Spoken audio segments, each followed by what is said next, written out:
오늘 하나님 말씀은 너무나 잘 알고 있는 갈렙에 대한 그런 말씀입니다.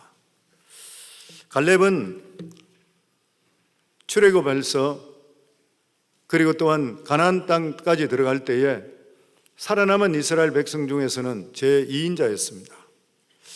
이런 말이 있습니다.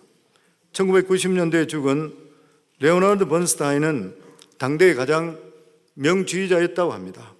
25세 때에 뉴욕 필하모닉의 부지작이 되었고 39살에 상임주의자가 되었습니다. 이처럼 세계적으로 유명한 이 주의자에게 레오나르드 번스타인에게 기자가 묻습니다. 선생님, 수많은 악기 연주자 중에서 가장 구하기 어려운 연주자가 누구입니까? 그럴 때에 제2 바이올린 연주자입니다.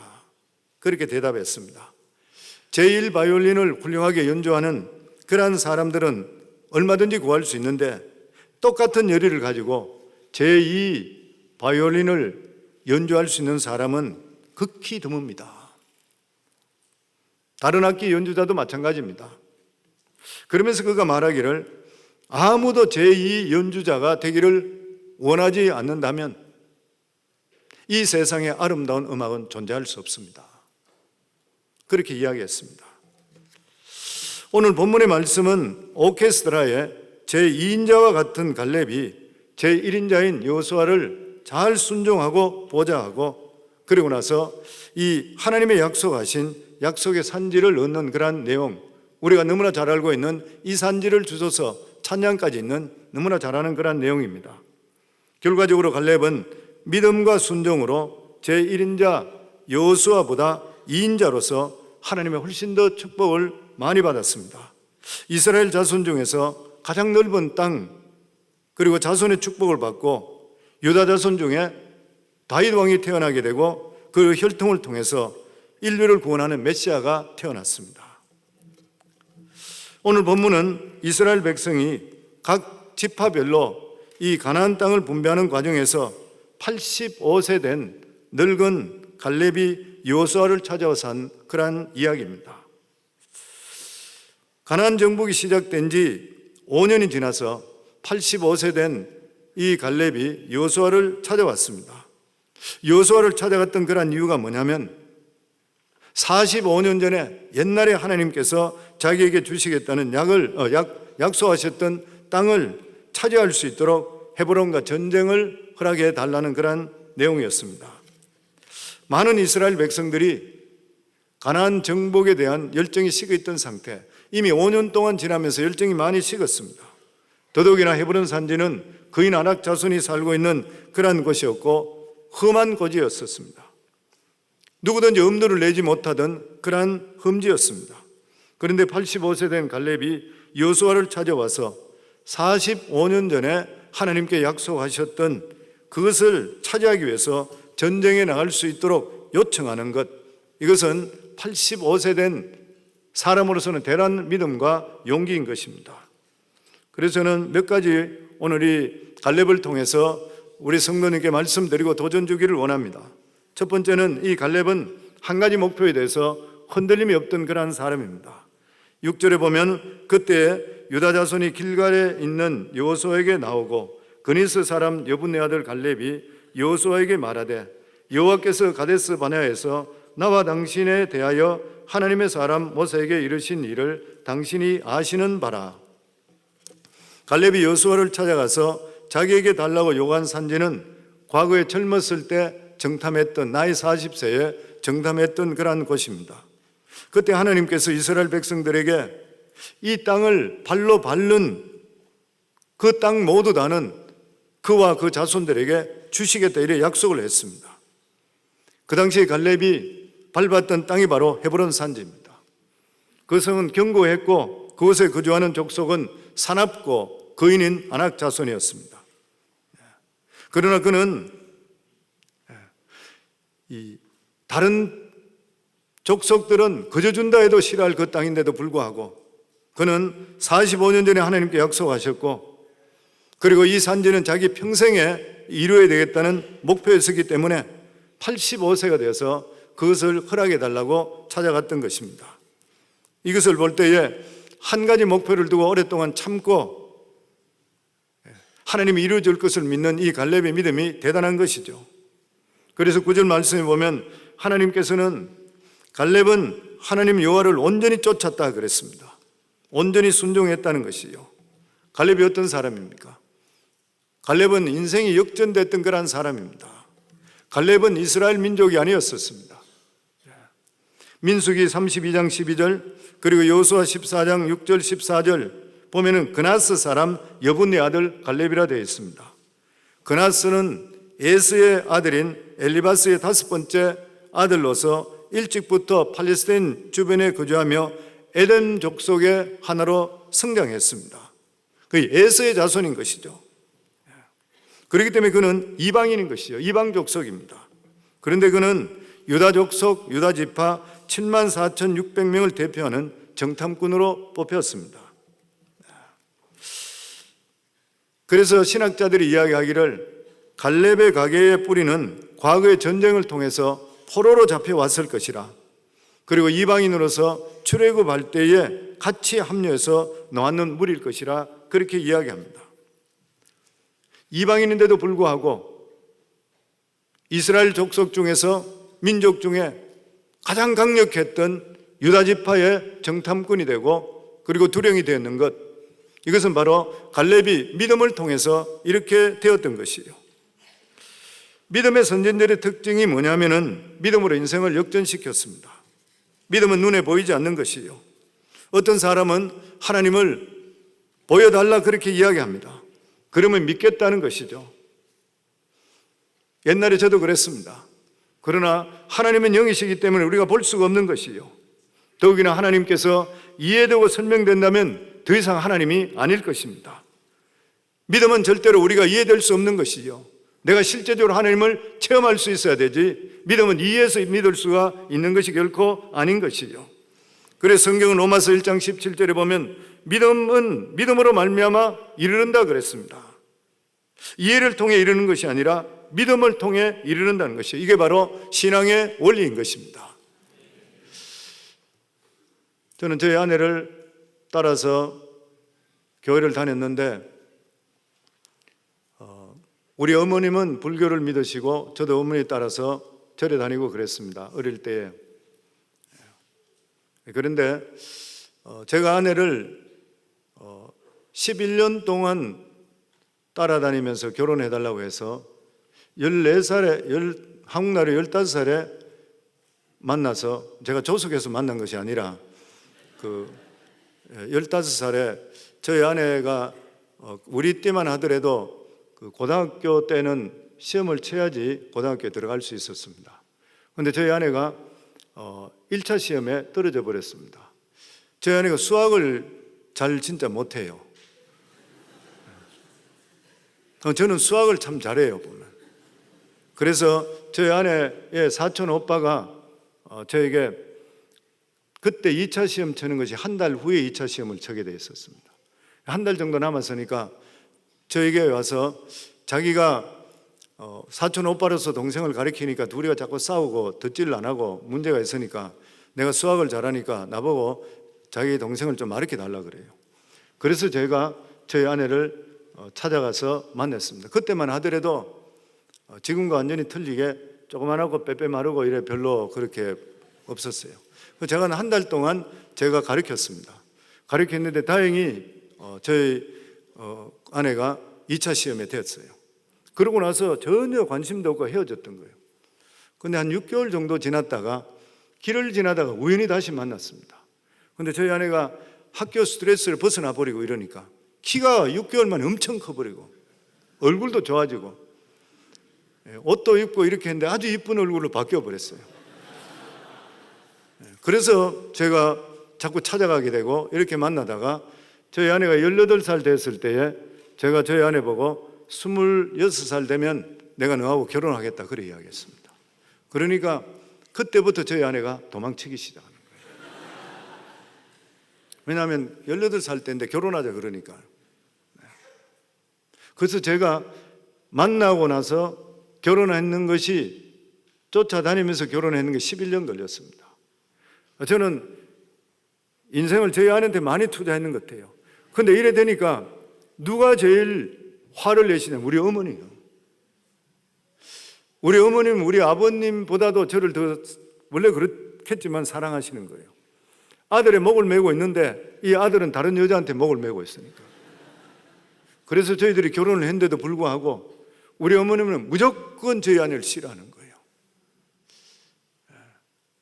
불화가 생겼습니다. 저희 아내가 너무 힘들어져요. 뭐 터집을 잡고 하는데 도저히 견딜 수가 없는 정도예요. 그래서 저희 아내가 저보고 이혼해달라 그래요. 내가 절대 못한다. 내가 11년 동안 내 인생을 돌려받아야 되지. 절대로 제가 할 수 없다 그랬던 거예요. 그러니까 저희 아내가 저보고 이야기가 그러면 교회 좀 데려달라 그래. 저희 아내는 원래 종교를 믿는 그런 가정 아니었습니다. 유교 가정이고 저희 집은 불교 가정이었습니다. 근데 너무 힘드니까 어떻게 자기는 교회 데려달라고. 그래서 제가 저희 아내를 교회 데려다 주게 됐는데 우리 어머님은 나보고 절에 또 데려달라고 그러시요. 그래서 오전에 일찍은 50년 전에 워싱턴 DC에 절이 있다는 게 신기한 일이지만 절이 있었습니다. 어머니 절에 모시다 드리고 집에 와서 저희 아내 교회 데려주고 그리고 어머니 집에 절에서 모시고 오고 그리고 저희 아내 교회 끝날 때쯤 되면 교회 와서 파킹라스에 차 세워놓고 기다리고 있다가 저희 아내 픽업해서 가고 그렇게 하다가 대관절 교회가 뭐 하는 데인지 그래서 안을 들여다보다가 그러다가 제가 옆에 저희 아내 옆에 앉아서 같이 예배를 드리게 됐습니다. 그런데 그 기간이 얼마냐면 10년 동안 드렸습니다. 10년을 드렸는데도 불구하고 저는 예수님 믿기지 않았습니다. 하나님은 막연히 있을 것 같아. 이 세상 누군가 지었을 것 같아. 그런데 누가 나를 위해서 내 죄 때문에 죽었다 그러니까 내가 무슨 죄를 졌는데 나 때문에 죽을 사람이 어디 있어? 그것도 2000년 전에 절대 안 믿어졌던 거예요. 믿어지질 않았습니다. 그래서 제가 사업을 굉장히 그때 크게 벌릴 때고 이런데도 사업에 손님들하고 만나서 골프도 쳐야 되고 할 일도 많고 한데 예배당에 와가 있게 되면 내가 무슨 말 하는지 못 알아듣겠고 바깥에 나가서 골프를 친다든지 이렇게 하게 되면 가족들은 교회에 있기 때문에 나는 마음이 굉장히 불편하고 그래서 제가 목사님께 찾아가서 연로하신 목사님인데 목사님 저 교회 그만 나가겠습니다. 그러니까 왜 그렇습니까? 그러게 와 있더라도 무슨 말씀하는지 저는 전혀 알아들을 수 없습니다. 저는 이제 교회 그만 나오겠습니다. 그러니까 목사님께 저보고 하시는 말씀이 집사님 기도해 보시고 떠나세요 그러더라고요. 나이 많으신 분이 저한테 그러니까 또 존경하는 분이니까 그 말을 거기 갈 수 없어서 알겠습니다. 제가 기도하고 그럼 떠나겠습니다. 근데 마침 그때가 저희들 부흥회가 40일 남았습니다. 그런데 저희 아내하고 우리 목사님은 비상이 걸리는 거예요. 왜냐하면 저희가 교회를 떠나겠다 그러니까. 그래서 저희 아내하고 저하고 새벽기도 40일 동안 둘이가 키를 달라고 그러고 먼저 일찍 와서 새벽기도 재단을 쌓기 시작했습니다. 그때 제가 하나님께 기도했던 게 그거예요. 하나님 진짜 살아계십니까?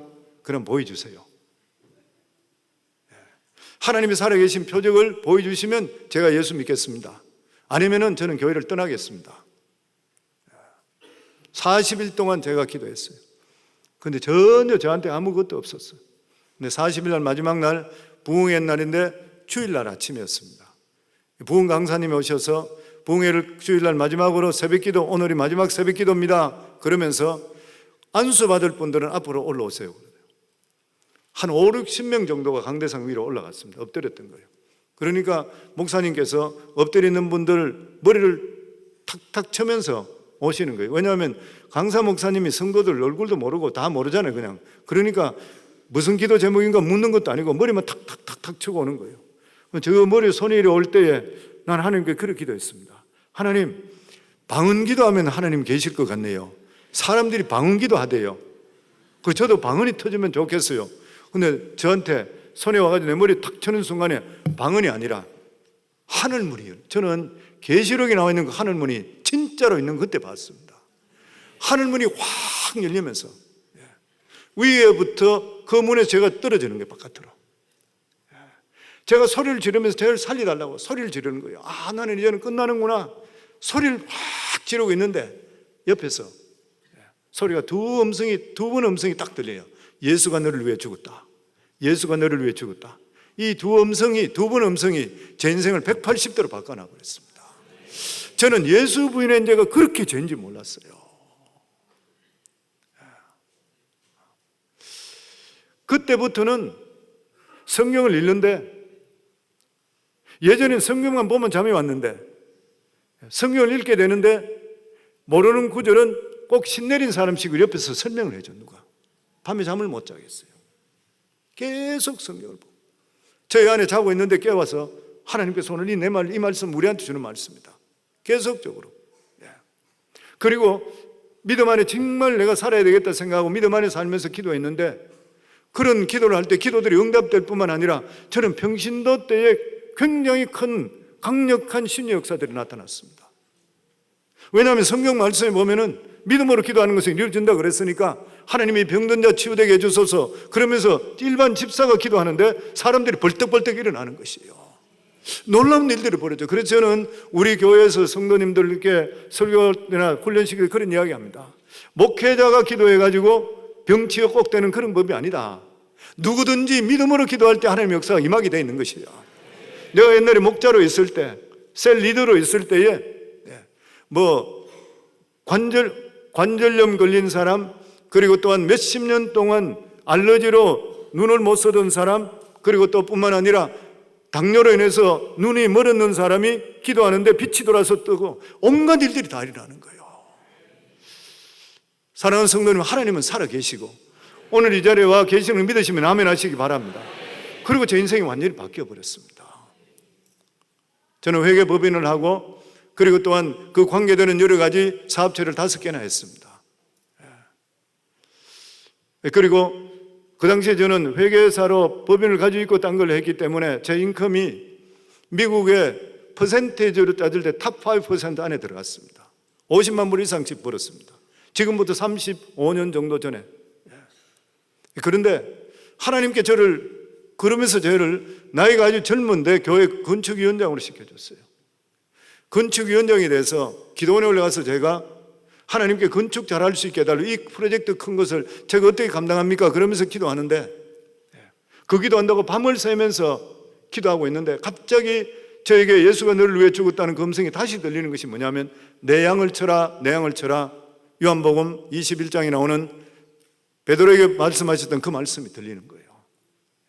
그리고 나서 제가 다른 기도하지 못하고 힘이 빠져서 다른 기도하지 못하고 집으로 돌아왔어요. 저희 아내가 왜 이리 일찍 왔냐 그러길래 내가 기도하는데 여보, 하나님께서 나보고 내 양을 쳐라, 내 양을 쳐라 그런다. 하나님께서 나를 목회자로 불러서, 그러니까 저희 아내가 아니래. 당신 지금 현재 목자 잘하고 있으니까 그거 열심히 하라는 거네요. 나는 절대로 사모 안 한대요. 제가 무려 얼마를 기다리냐면 7년을 기다렸습니다. 제 아내는 사모가 되는 것 같으면 고무신 신고 검은 치마 입고 뭐 이렇게 살아야 된다 생각했어요. 자기는 절대로 못하겠다 그러고. 그런데 7년을 지나면서 사업은 불같이 더 일어났습니다. 그런데 10시나 11시 때까지 집에 사업체에 가서 일만 지시만 하고 나머지는 교회 가서 청소하고 풀 뽑고 물 주는 게 나는 더 기쁨이 되는 것이죠. 그걸 저희 아내가 계속적으로 겪다가 나중에 가서 자기가 40일, 한 달 동안 작정 기도합니다. 하나님, 저희 남편은 부른 것이 확실한데 저는 할 수 없어요. 나는 매니큐도 하고 패티큐도 하고 스타일리시 해야 되고 나는 못하겠어요. 그러니까 하나님께서 저희 아내에게 네 모습 그대로 하라 음성을 듣습니다. 그리고 나한테 와서 나 응답 받았다고 그러고. 그리고 목회가 제가 시작이 되었습니다.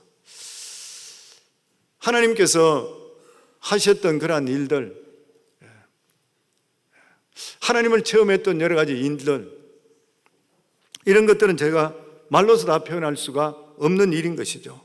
그래서 오늘 여기 소망을 가지고 계신 분들에게 다시 한 번 더 제가 말씀드리는 것은 하나님은 어제나 오늘이나 영원토록 동일한 줄 믿습니다. 아멘? 네. 제가 이번에 오늘 시간은 조금 시간을 저보고 편안하게 가지라 해서 제가 조금 더 이야기를 드리는 겁니다. 방송국에 나가기 위해서 기자 한 분이 저에게 와서 인터뷰를 하는데 기독교 크리스찬 기자인데 이분이 이제 저희 이번에 내놨던 책을 전부 다 읽어보고 이제 저한테 질문을 하는 거예요. 그러면서 그분이 그런 이야기를 했습니다. 목사님, 우선 저희들 인터뷰하기 전에 제가 책을 보고 질문이 있어서 개인적으로 물어볼 게 있습니다. 뭡니까? 그랬더니만 책에 보면은 하나님의 음성도 들리고 하나님의 역사하심 이런 것들이 있는데 어떻게 21세기에 이런 일이 일어납니까? 하는 거예요. 자기는 수많은 목사님들 인터뷰도 많이 해봤는데 지금 목사님 같이 말씀하는 분은 자기가 본 적이 없대요.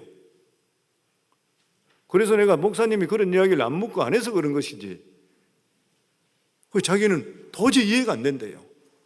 지금 동안 몇십 년 동안 크리스찬 기자로 있으면서 한국 교회에서 자기가 들어보질 못했다 그래요.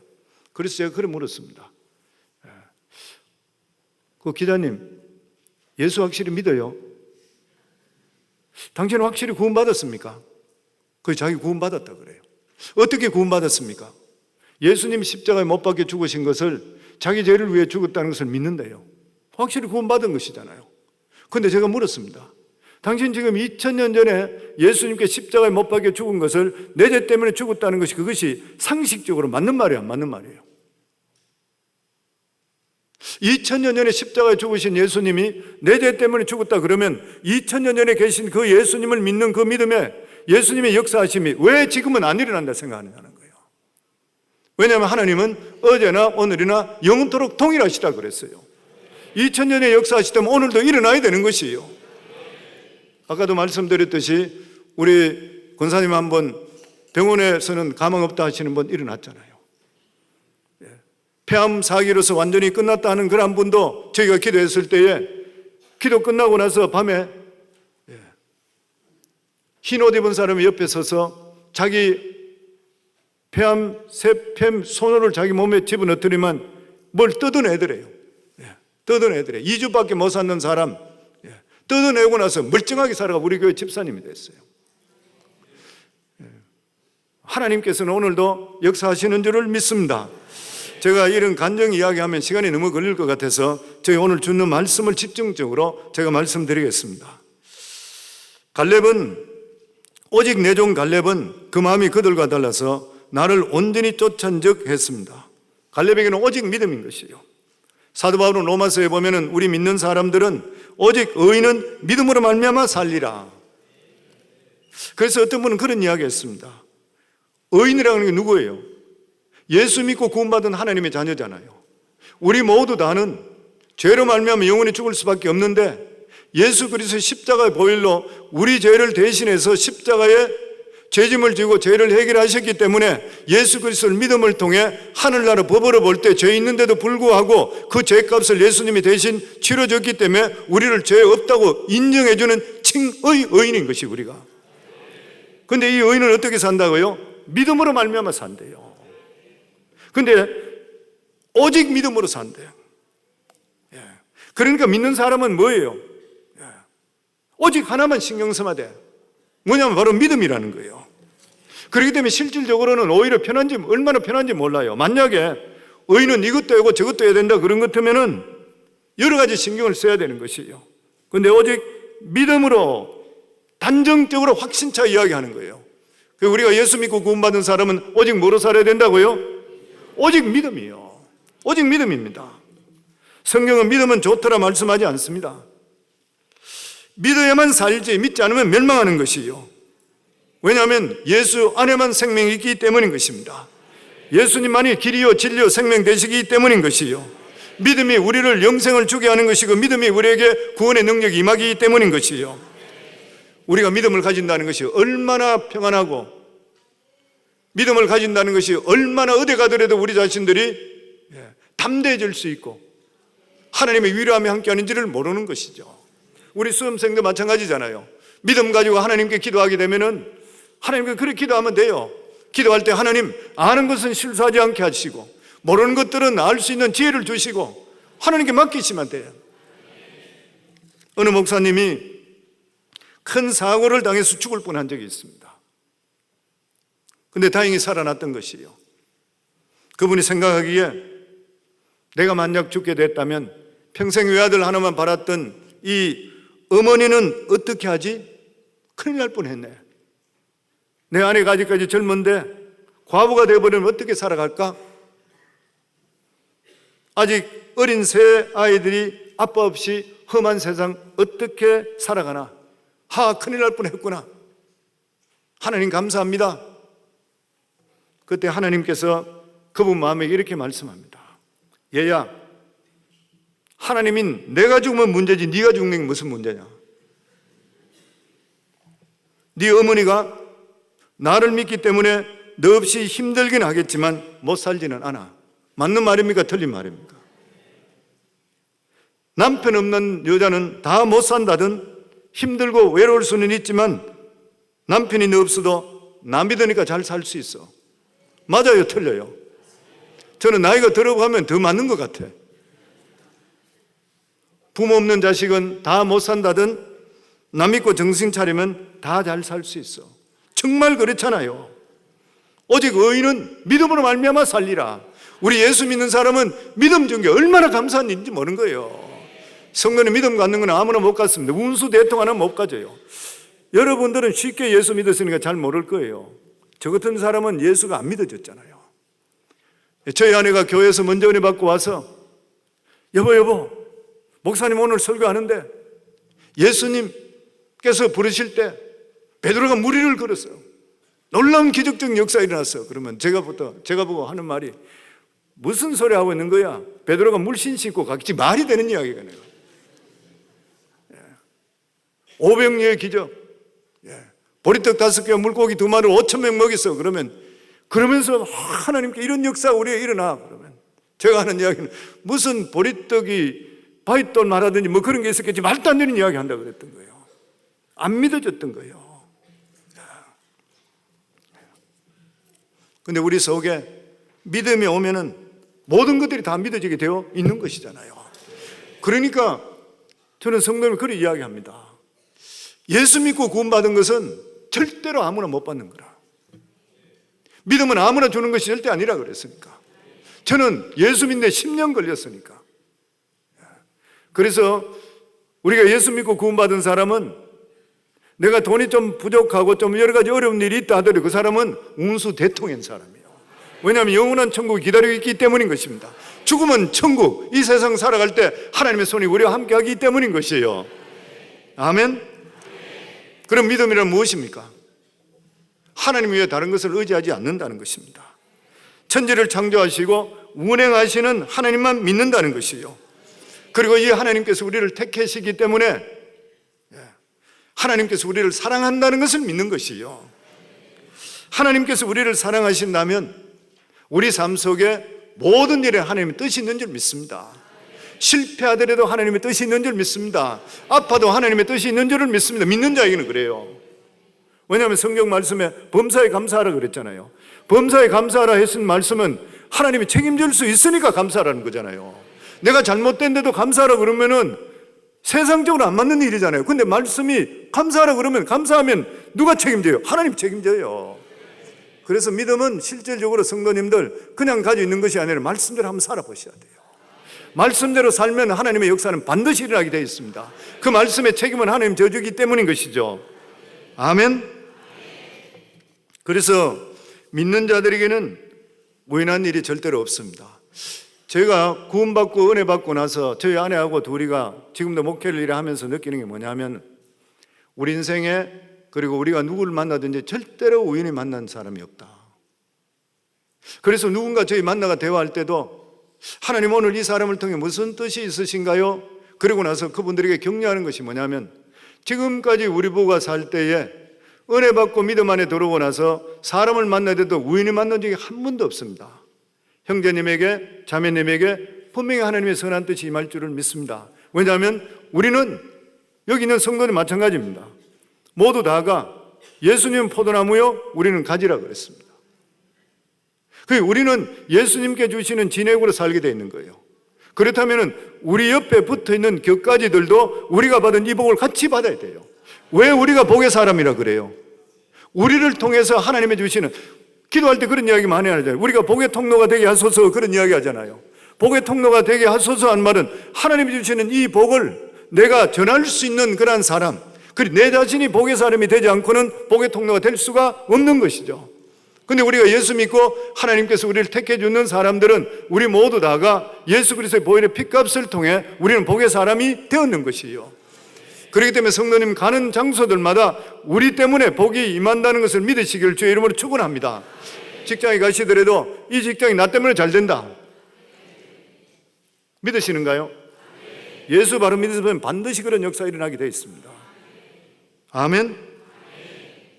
그래서 믿는 자들은 우연한 일이 일어날 수가 없다는 것이고, 그래서 그런 말이 있잖아요. 하나님이 무능하시면 우연이 있겠지만 하나님은 전지전능하신 분이에요. 그렇기 때문에 하나님 믿음 안에서는 절대로 우연이 없습니다.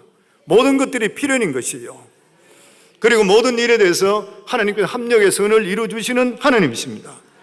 우리가 믿음이 강해지면 세상 사는 힘도 강해지게 되어 있는 것이에요. 그래서 오늘 갈렙이 믿음을 가졌기 때문에 세상적으로는 안 되는데도 불구하고 그는 담대할 수 있게 되었던 것이에요.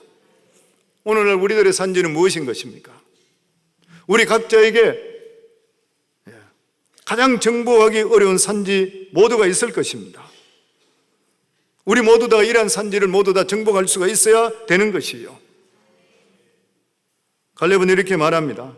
내 나이 40세에 여호와의 종 모세가 가데스 바네아에서 나를 보내어 이 땅을 정탐하게 하였으므로 내가 성실한 마음으로 그에게 보고하였고, 나와 함께 올라갔던 내 형제들은 백성의 간담을 놓게 하였으나 나는 내 하나님 여호와께 충성하였으므로 내가 성실한 마음으로 그에게 보고하였고, 영어 성경에는 report according to my conviction, 확신에 차서. 다른 정탐꾼들은 우리는 죽었다 하는데도 불구하고 갈렙은 아니라 하나님께 이 땅을 주신 것이라, 하나님의 약속은 변함이 없다, 확신에 차서 보고했다고 하는 것이요. 그런데 나머지 열 정탐꾼의 문제가 무엇인 것입니까? 이들은 눈에 보이는 것만 보고 판단했던 것입니다. 이스라엘 백성들은 눈에 보이지 않는 하나님의 능력이 얼마나 강하다는 것을 생각하지를 않았던 것이요. 하나님의 백성들의 힘은 우리들에게 나오는 것이 결코 아닌 것이요. 하나님의 백성의 힘은 눈에 보이지 않는 하나님으로부터 나오는 것을 믿으시기를 바랍니다. 그래서 우리는 어떻게 하면 하나님의 능력을 우리에게 끌어올 수 있는가? 이것이 문제인 것이요. 오늘 우리가 이 세상 살아갈 때 보면은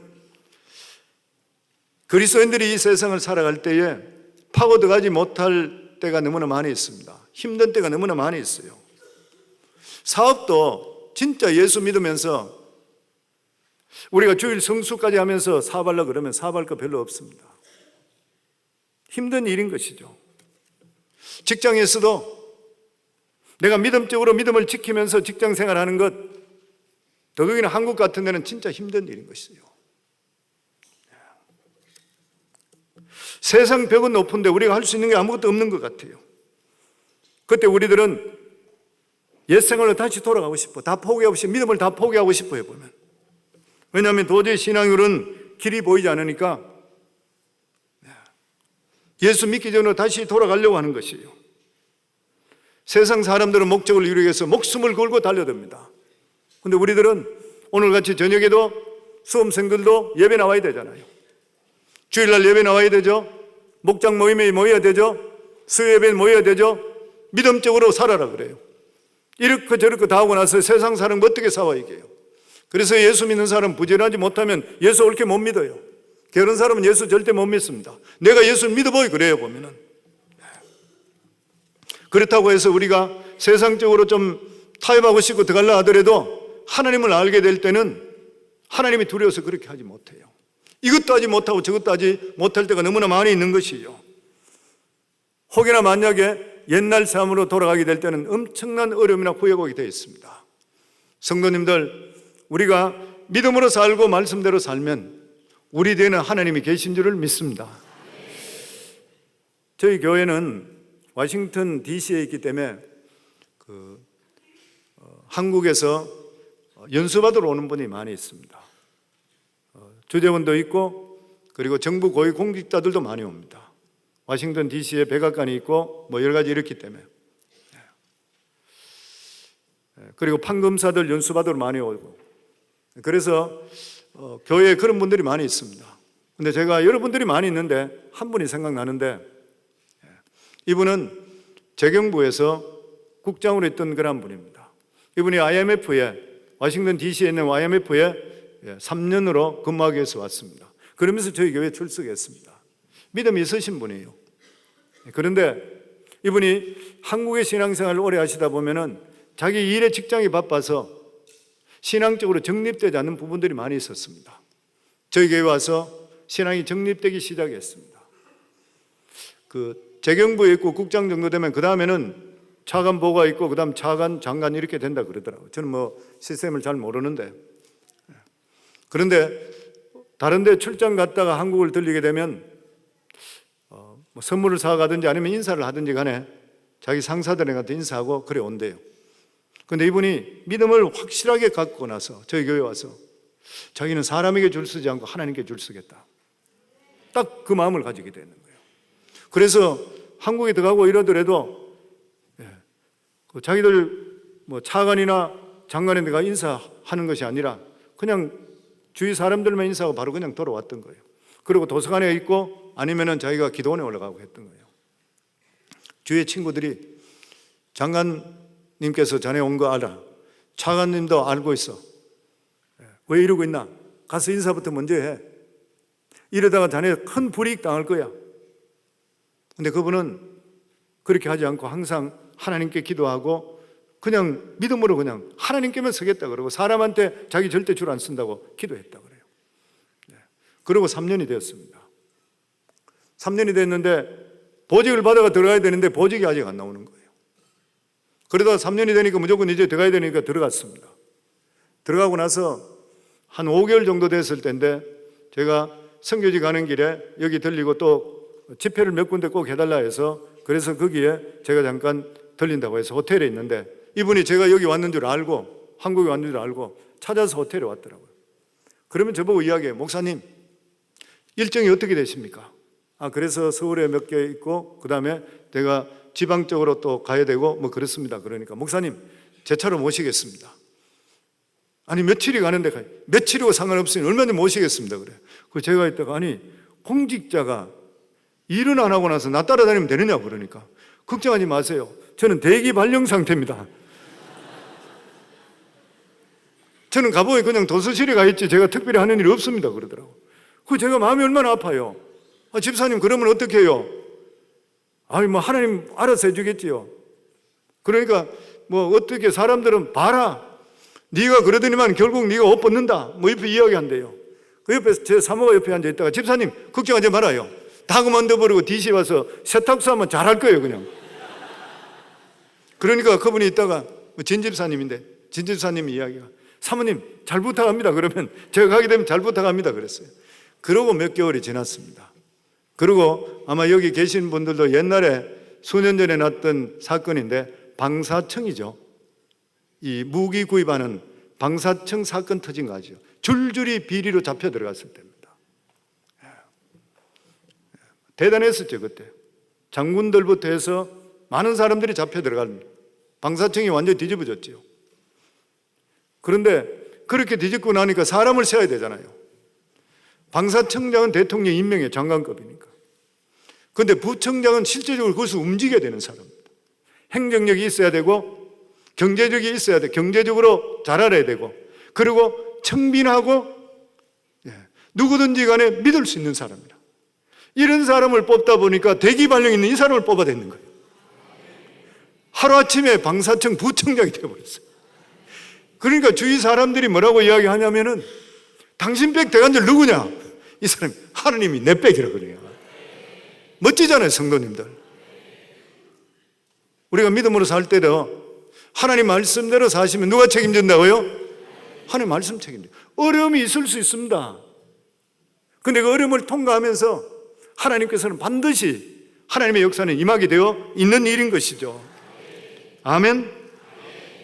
사람이 살리는 것이 아니라 하나님이 우리를 살려요. 사람한테 줄 서게 되면 비굴해집니다. 하나님께 줄 서게 되면 하나님께 사람을 움직여서 그 사람을 돕게 만들어 주셔요. 하나님은 천재 주재이시고 모든 것의 주인 되시는 하나님이시요. 시편 74편 16절에 보면 낮도 주의 것이요 밤도 주의 것이라. 시편 89편 11절에 보면 하늘이 주의 것이요 땅도 주의 것이라. 학개서 2장 8절에 보면 은도 내 것이요 금도 내 것이라 만군의 여호와의 말이니라. 욥기 4장 41장 12절에 온 천하에 있는 것이 다 내 것이라. 아멘. 그리고 이 갈렙은 이런 믿음뿐만 아니라 말씀에 대한 절대적인 신뢰를 가지고 있었습니다. 여호수아 14장 12절에 보면 그날에 여호와께서 말씀하신 이 산지를 지금 내게 주소서. 당신도 그날에 들으셨거니와 그곳에는 아낙 사람이 있고 그 성읍들은 크고 견고할지라도 여호와께서 나와 함께 하시면 내가 여호와께서 말씀하신 대로 그들을 쫓아내리이다 하니. 하나님께서는 분명히 이스라엘 대표들에게 열심히 자기 발로 밟는 땅은 그 후손들에게 주시겠다 약속했습니다. 갈렙은 이 약속을 믿고 부지런히 헤브론 땅을 밟았던 것이요. 그러나 다른 이스라엘 대표들은 믿지 않고 뒤로 물러서는 바람에 갈렙도 가나안으로 들어갈 수가 없었습니다. 그래서 갈렙도 그들과 포함해서 40년 동안 광야를 정처 없이 돌아야 됐던 것이요. 그런데 40년 광야를 갈렙은 이스라엘 백성들과 함께 방황했지만 갈렙은 언젠가는 하나님께서 허락하시면 약속의 땅에 들어갈 수 있다는 그 마음의 소망을 가지고 돌아왔습니다. 이것이 하나님의 말씀을 붙든 자와 붙들지 않는 사람의 차이인 것이요. 하나님 말씀 없이 고생하는 사람은 그저 죽으라고 고생하다가 그거로 끝나버려요. 실컷 고생하다 죽는 것이요. 그러나 하나님의 백성은 일단 고생은 하지만 그것은 약속이 있는 고생이고 언젠가는 자신이 정금같이 다듬어져는 신앙인으로 변할 것이고 하나님의 약속을 물려받을 것이라는 소망을 우리가 갖게 되는 것이요. 갈렙은 과거에 하나님으로부터 받은 약속 9절에 보면 그날에 모세가 명사에 이르되 내가 내 하나님 여호와께 충성하였은즉 내 발로 밟는 땅은 영원히 너와 내 자손의 기업이 되리라 하였나이다. 하나님께서 약속하신 것은 정탐꾼이 발로 밟는 땅은 영원히 그와 그의 자손의 것이 된다 그랬습니다. 그러니까 다른 정탐꾼들은 이 약속을 믿지 않았기 때문에 하나님의 약속이 취소되는 거예요. 아무리 발로 밟는다 하더라도 믿음으로 밟지 않는 발은 아무 소용이 없는 것입니다. 그런데 갈렙은 믿음으로 그 땅을 밟았기 때문에 그 약속이 자기에게 유효하다고 믿었는 것이에요. 무슨 말이에요? 하나님께서 약속해 주셨다면 세월이 30년이 흘렀든 40년이 흘렀든 아무리 오래 세월이 흘러도 유효하다고 믿는 것이에요. 우리들도 마찬가지입니다. 성도님들, 2000년 전에 약속했던 하나님 말씀이 오늘도 우리가 믿으면 그자의 역사에 하나님의 역사는 우리에게 임하게 되어 있는 것이에요. 하나님의 말씀의 놀라운 점이 바로 이것인 것입니다. 아무리 세월이 오래 흐른다 하더라도 말씀을 믿고 내 것이라 찾게 될 때는 그 사람은 축복의 사람이 되는 것이에요. 왜냐하면 하나님 말씀은 살았고 운동력이 있다 그랬어요. 지금 살아있대요. 아멘. 이런 사람은 하나님 축복, 아브라함이 축복을 받게 된다 그랬습니다. 아브라함의 축복이 무엇이에요? 누구든지 그를 축복하면 복을 받고 저주하면 저주를 받는 복. 그리고 이 복이 그대로 이삭과 야곱을 통해 상속되었고 그 후에는 모세와 다윗, 그리스도를 거치면서 엄청난 복이 되었습니다. 그것이 오늘 말씀을 통해서 그대로 예수 믿는 자들에게 상속되었는 것이에요. 그래서 하나님의 말씀을 믿는 자는 이 엄청난 이스라엘의 복을 계승하게 되어 있는 것이에요. 갈라디아 3장 13절 14절에 보면 그리스도께서 우리를 위하여 저주를 받은 바 되사 율법의 저주에서 우리를 속량하셨으니 기록된 바 나무에 달린 자마다 저주 아래 있는 자라 하였습니다. 이는 그리스도 예수 안에서 아브라함의 복이 이방인에게 미치게 하고 또 우리로 하여금 믿음으로 말미암아 성령의 약속을 받게 하려 하심이라. 아멘. 사람들은 성경을 읽는데도 불구하고 이걸 잘 안 믿어요 보면. 그렇지만 갈렙은 이 약속을 붙들었기 때문에 아무리 세월이 오랜 지금이라도 그는 그 땅을 차지할 수 있다고 믿었던 것입니다. 갈렙은 지금 85세예요. 나이와 상관없이 하나님께서 믿음을 가지면 분명히 준다고 믿기 때문에 전쟁이 나갔습니다. 저는 저희 교회에 그런 이야기 잘해요. 여기는 젊은 분들이 대부분이고 나이 많은 분들이 별로 안 보이는 것 같아요. 그래도 나이 분들에게 좀 도전을 제가 좀 드리고 싶어요. 저도 나이가 좀 들어가고 그런데 나이 들은 분들에게 교회 무슨 일 하라 그러면은 항상 하는 이야기가 아유 목사님 제가 은퇴할 나이인데요. 아유 목사님 제가 힘도 없어요. 그렇게 이야기해요. 제가 그럴 때 그런 갈렙 이야기를 해주고 모세 이야기를 해주고 아브라함 이야기합니다. 하면서 뭐라고 제가 말씀드리냐 하면은 살아있는 믿음은 절대로 안 죽습니다 그래요. 살아있는 믿음은 안 죽습니다. 왜냐하면 우리 영혼은 영원하기 때문에 그래요. 젊은 사람이라도 믿음이 살아있지 않는 사람은 죽은 사람과 똑같아요. 내 믿음이 살아있는 사람은 내가 주님 앞에 서는 날까지 우리들은 하나님이 주시는 강건함이 임할 줄을 믿습니다. 아멘. 그리고 하나님 말씀을 부여잡아야 되는 것이 푸른 마르고 꽃은 시드나 우리 하나님 말씀은 영원히 서리라 하라. 진실로 너희에게 이르노니 천지가 없어지기 전에는 율법의 1.1획도 없어지지 아니하고 다 이루리라. 말씀을 읽으셔야 되고 말씀을 우리가 받아야지 그 말씀대로 살아야지 하나님의 역사가 임할 줄을 믿습니다. 그리고 이 갈렙을 보면서 우리가 또 하나 하나님 교훈하시는 말씀이 뭐냐면은 믿는다 하더라도 실력을 가져야 돼요. 실력을 비축해야 됩니다. 실력을 비축해야 돼요. 갈렙은 지난 광야 40년 동안 그냥 사는 것이 아니라 하나님의 약속을 붙들고 살았습니다. 사람이 어떤 목표를 가지면 어떻게 돼요? 다른 게 눈에 보이지 않잖아요. 딴 데 정신을 팔지 않게 됩니다. 다른 말로 하면 절제하게 되는 것이죠. 갈렙은 40년 동안 모든 것을 절제하며 살았습니다. 언젠가는 그 땅을 차지할 것인데 전쟁을 치르기 위해서 힘을 길러야 되겠다. 그래서 나이가 85세인데 40세와 출입이 일반이요 오히려 더욱더 강건하다. 85세인데 얼마나 몸을 관리 잘해가지고 준비를 잘했는지 모르는 것이요. 우리 크리스찬도 하나님께서 언젠가 우리를 들어선다는 것을 아시고 실력을 키워야 되는 거예요. 다니엘도 마찬가지잖아요. 다니엘이 그냥 쓰임 받았습니까? 다니엘서에 보면은 그 나라 학문과 방언에 능통했다. 실력이 있었다는 거예요. 미국에 저는 미국 살기 때문에 미국의 44대 대통령이 오바마였습니다. 흑인이 미국의 대통령 되는 것은 정말 이것은 굉장한 이변이죠. 대단한 일인 것이요. 미국에 지금 현재 스페니쉬가 25%가 넘습니다. 흑인을 앞질렀다 그럽니다. 그래서 얼마 있지 않으면 흑인이 대통령 나왔기 때문에 스페니쉬가 나올 것이라. 저는 소망을 가지고 있는 것이 스페니쉬가 나올 것이고 그 다음에는 분명히 에이시안이 나오는데 코리안이 나올 걸 믿습니다. 우리가 아까 여기서도 목사님 기도하실 때에 우리 자녀들이 대통령이 되게 하시고 대통령이 되는 이유가 됐습니까? 이 나라를 믿음적으로 변화시키려고 합니다. 저는 많은 사람이 정치인이 돼야 된다고 믿어요. 정치인이 되는 것이 무엇이에요?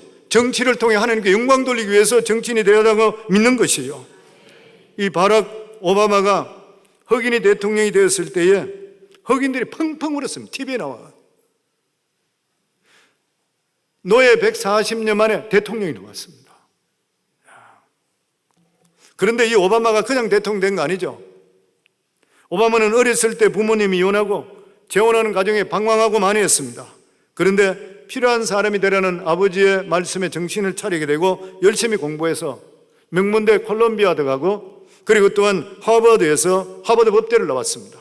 제가 그러고 나서 대통령 학력을 보니까 미국 대통령 학력은 너무 좋아요. 저는 한국은 잘 모르겠습니다만은 트럼프도 와튼 스쿨 나왔습니다. 유명한 비즈니스 스쿨입니다.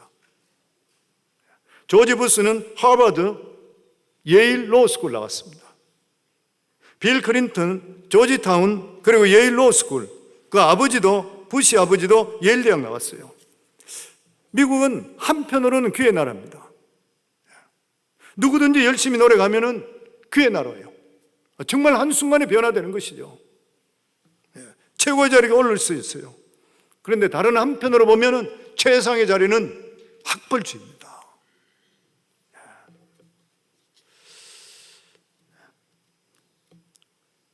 그렇기 때문에 유색 인종들이 미국에서는 자기들이 정말 시대를 이끌려 그러면 학벌도 좋아야 되는 것이에요.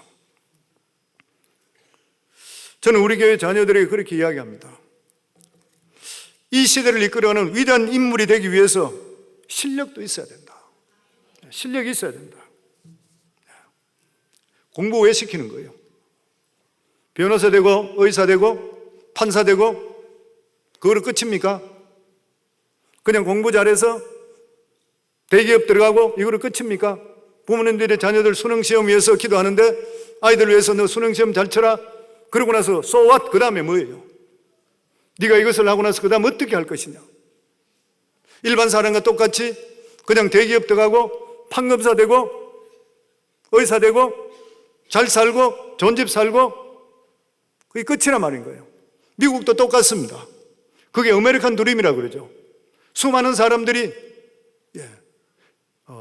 미국에는 보면 좋은 대학 나와가지고 초봉이 20만 불, 25만 불 쉽게 받아요. 젊은이들이 얼마나 돈을 많이 버는지 몰라요. 아메리칸 드림 이런 사람이 너무 많습니다. 잘 사는 사람 너무 많이 있어요. 2세들, 저희 아들이 목회자인데 텍사스에서 2세, 3세들, 코리안, 아메리칸 2세, 3세들 그리고 다른 민족들 20% 정도 이렇게 교회를 하고 있습니다. 그도 한 1000여 명 정도 모여요. 2세들, 3세들 모이는데. 그런데 그 교회 보면 놀라운 일이 뭐냐면 2세들, 3세들이 람바기니 같은 이러한 스포츠카들, 아주 비싼 고급차들, 슈퍼카들 이런 차들이 절비해. 2세들. 어떤 그 중에서 2세, 3세 중에는 보면은 페라리 차를 사기 위해서 이태리 가서 실제로 주문해서 자기가 원하는 대로 주문 제작해서 80만 불, 100만 불짜리 사가더라고요. 대단한 일인 것이죠. 그래서 2세대를 위해서 사역하고 있는 김충원 장로님, 자마의 김충원 장로님 그렇게 이야기합니다. 목사님, 미국에 지금 2세들, 3세들 큰일 났어요. 이게 미국뿐만 아니라 어느 나라에 마찬가지예요. 그게 뭐냐면은 고등학교 갈 때까지는 부모 따라서 교회 가는데 고등학교 졸업하고 나서 대학교 가게 되면은 80%가 믿음에 떨어진대요. 제 마음대로 해버린대요. 그리고 대학교 졸업하고 그리고 직장 들어갈 때 또다시 80%가 또 떨어져 버린대요. 아메리칸 드림은 다 이루고 있대요. 가족들 위주로 살고 있고 그게 실증나면 스포츠나 마약으로 빠져버린대요. 오늘 여기 계시는 분 부모님께 제가 도전하고 자녀들이 도전합니다. 수능시험 잘 치고 그리고 좋은 대학 들어가고 그 다음에 소왓 그 다음번에 자기의 꿈은 이룬지 모르지만 예수 믿고 구원받은 자들은 우리의 꿈을 누구 꿈을 이뤄야 돼요? 하나님의 꿈을 이뤄야 되잖아요. 하나님이 기뻐하는 나라를 만들어야 되잖아요. 근데 정말 이 교회는 그런 소망이 있는 것 같아요. 대단한 교회인 것 같아요. 간절히 여러분께 바라기는 여기 계시는 부모님들, 여기 자녀들이 대한민국을 변화시킬 수 있는 그리고 하나님의 꿈을 이룰 수 있는 여러분들이 다 될 수 있기를 주의 이름으로 축원합니다. 아멘. 마지막으로 갈렙은 다른 것은 다 양보했는데 영적 복은 절대로 양보하지 않았습니다. 성도님들 돈 달라면 돈 줄 수 있어요. 돈 손해볼 수 있습니다. 내가 믿음 때문에 돈 손해보면 하나님 갚아주세요. 딴 것으로. 근데 절대로 영적인 복은 빼앗겨서 안 돼요.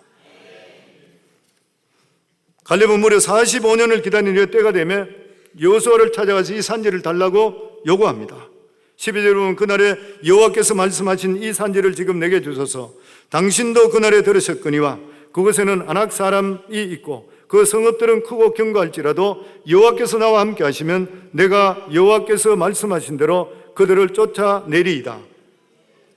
가나안 족속들을 모두 몰아낸 후에 지파별로 땅을 차지하지 않았습니다.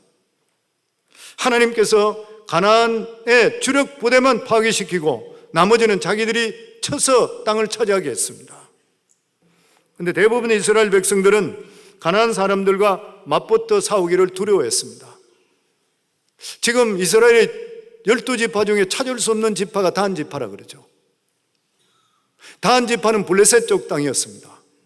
블레셋이 강하다고 생각해서 산에서 내려오지 못하고 다른 지역으로 이사하고 도망가 버렸습니다.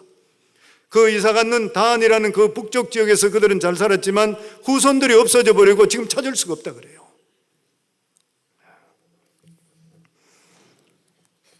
갈렙은 무려 85세 나이인데도 불구하고 자기에게 헤브론 땅에 진격할 때 그 산지를 자신에게 달라 그랬습니다.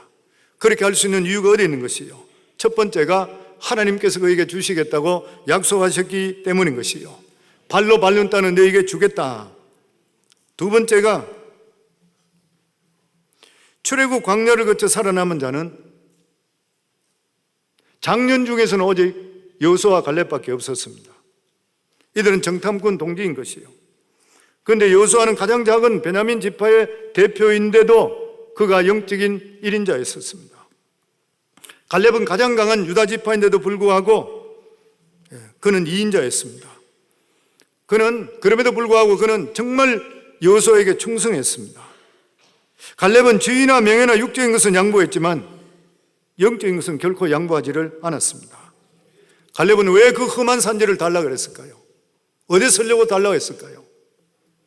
바로 그 땅이 영적으로 약속한 축복의 땅이기 때문에 그랬습니다. 그 땅은 믿음의 조상, 이스라엘의 조상 아브라함과 이삭과 야곱이 묻힌 땅이었기 때문에 그래요.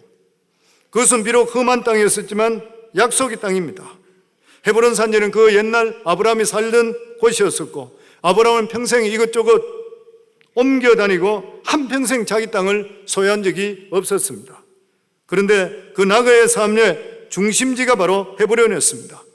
사라가 죽게 됐을 때에 비로소 그곳에 매장지를 위해서 막벨라 굴을 그곳에 샀습니다. 막벨라 굴이 있는 것이 바로 헤브론입니다. 결국 아브라함 자신도 막벨라 굴에 묻히게 되고 그 위에 이삭, 야곱 믿음의 조상들이 묻히고 그의 아내들인 사라, 리브가, 레아가 그곳에 묻혔습니다.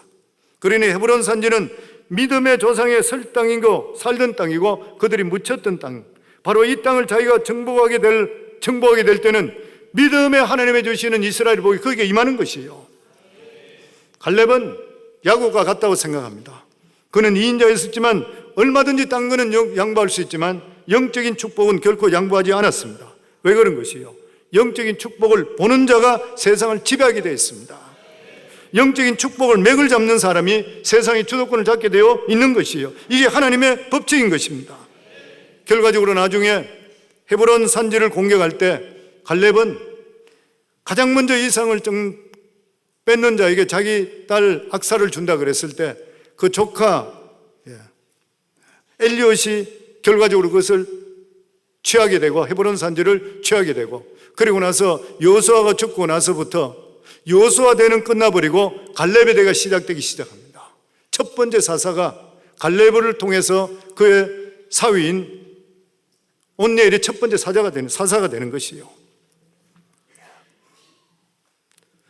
오늘도 이 세상을 우리가 살아갈 때 승리할 수 있는 그런 방법은 우리 자신들로 살아갈 때에 믿음으로 바로 설 수 있는 그런 방법, 그리고 두 번째는 하나님의 살아계심을 우리가 믿는 것이고, 세 번째는 하나님이 주시는 영적을 절대로 우리가 빼앗겨서는 안 되는 것이에요. 그래서 아까 조금 전에도 제가 도전했습니다마는 자녀들에게 앞으로 좋은 대학 들어가고 그리고 좋은 직장 갖게 되고 그러게 되면 그 다음에 어떻게 할 것인가.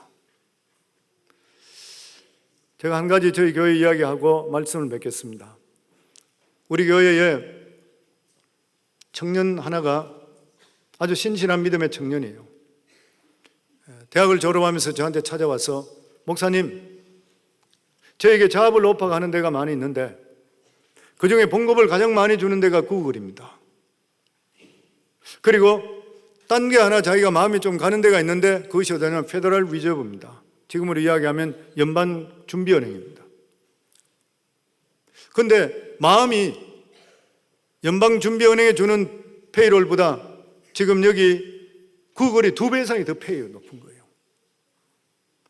그 마음이 그쪽이 많이 갔어요. 목사님, 제가 어떻게 어디에 가야 되겠습니까? 그래 저한테 묻더라고요. 그래서 제가 그렇게 이야기했습니다. 돈을 택할래? 명예를 택할래?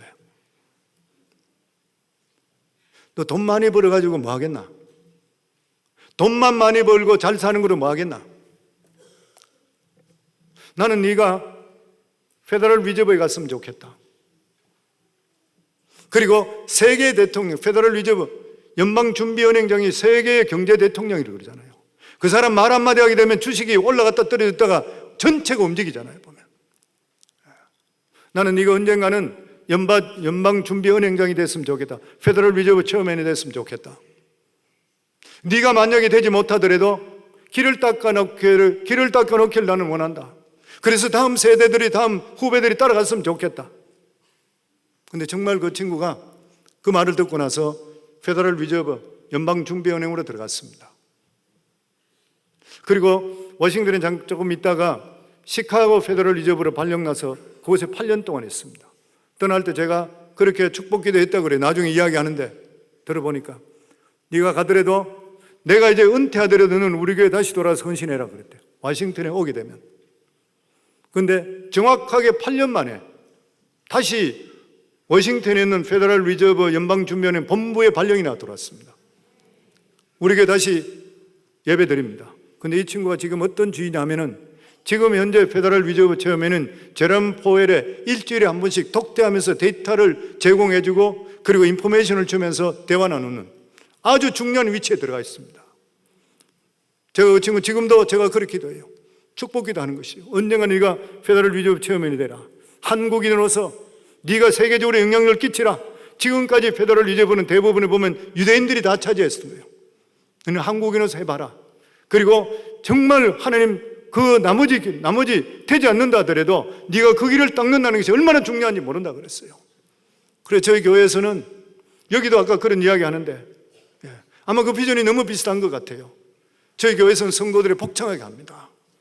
우리들의 자녀들이 믿음으로 한 시대를 이끄는 위대한 영적인 지도자, 정치적인 지도자, 경제적인 지도자, 문화적인 지도자가 되게 하시고 그리고 미국을 움직이는 사람, 마지막에 결정하는 사람이 대법관 9명입니다. 동성애 관계 이런 것들도 모두 다가 대법관 9명이 투표해서 끝내버린 거예요. 굉장한 권력이죠. 대단한 일이죠. 그래서 저희들이 기도할 때 우리들의 자녀들이 미국과 세계를 이끄는 한 시대를 이끄는 위대한 정치적인 지도자, 영적인 지도자, 경제적인 지도자, 문화적인 지도자가 되게 하시고 미국의 대법관들이 나오게 하시며 인류에 이바지하는 노벨상을 수상하는 인재들이 나오게 하소서. 그리고 주여 세 번 보러 가는 기도예요. 처음에 저희가 목회 시작하면서 그걸 이야기할 때 이민생활이 힘들어서 대관절 무슨 말이냐 하고 뜨아하다가 지금은 전체가 다 부르짖습니다. 토요일 새벽에 한 달에 있는 새벽기도 이럴 때는 전 아이들 다 데려와서 안수기도 전부 다 받고 그리고 지금 이렇게 될 줄 믿습니까? 다 아멘해요. 그리고 성도들에게 제가 부르짖었어요. 정치로 들어가야 됩니다. 세계를 움직이려고 하면 정치를 들어가야 됩니다. 그리고 앞으로 좀 있게 되면은 한인들이 하원의원도 나올 거고 상원의원도 나올 것입니다. 언젠가는 대통령이 나올 것입니다. 20년 내로. 그런데 실제적으로 지금 연방 상원의원이 한국 사람 나왔잖아요. 이번 선거에. 그리고 미국 안에 정부 요직 중에 중요한 요직에 한인들 2세, 3세들이 진짜 많이 들어있습니다. 놀라운 일인 것이죠. 그렇기 때문에 저는 여기 계시는 우리 대한민국 조국에 계시는 우리 부모님들 그리고 자녀들 눈을 저는 넓게 열면 좋을 것 같아요. 입을 넓게 여셔야 돼요. 이제는 그냥 적은 인물이 아니라 통계적으로 볼 때에 올바른 믿음 진짜 바로 가지게 되면은 3대째는 큰 인물 난대요. 그리고 늦어도 다 5대째는 큰 인물 난대요. 저는 믿습니다. 저는 여기 계시는 분 3대째 늦어도 5대째 큰 인물 날 수 있기 바랍니다. 그냥 적당히 의사나 변호사 되고 자기 잘 먹고 잘 살고 이로 끝나는 것이 아니라 교회에서도 기둥같이 서임받고 시대적으로 이끌어갈 수 있는 큰 인물이 나와야 돼요. 목회자도 큰 인물이 나와야 되고 대통령이 나와야 되고 이런 사람이 나와야 되는 것이에요. 믿음의 사람이 그냥 내가 잘 먹고 잘 살고 그냥 잘 되는 것이 뿐만 아니라 적당히 하는 것이 아니라 각 집안들마다 큰 인물 나와야 되잖아요. 저는 믿습니다. 여기 우리 수지 방주교회, 저는 이런 교회가 대한민국에 있는 줄 몰랐어요. 대단한 일이죠. 이런 믿음을 가지고 계시고 아이들까지 같이 하시는 이런 분들, 자녀들의 축복기도 하실 때에 우리 아들 이렇게 해주세요 이것뿐만 아니라 믿음으로 큰 인물 되게 하소서. 큰 사람들이 나와야 돼요. 적은 사람은 수도 없이 나왔어요. 근데 그 사람들은 세상을 못 바꿔요. 큰 사람들이 나와야 돼요. 오늘 여기 계시는 분 큰 인물 나와서 하나님께 영광 돌릴 수 있는, 그리고 이 수지 방조교회를 통해 대한민국의 젊은이들부터 해서 대한민국의 이 믿음의 젊은이들이 뒤집어지는 역사가 임하기를 주의 이름으로 축원합니다. 우리 시간 합심해서 한번 기도하겠습니다.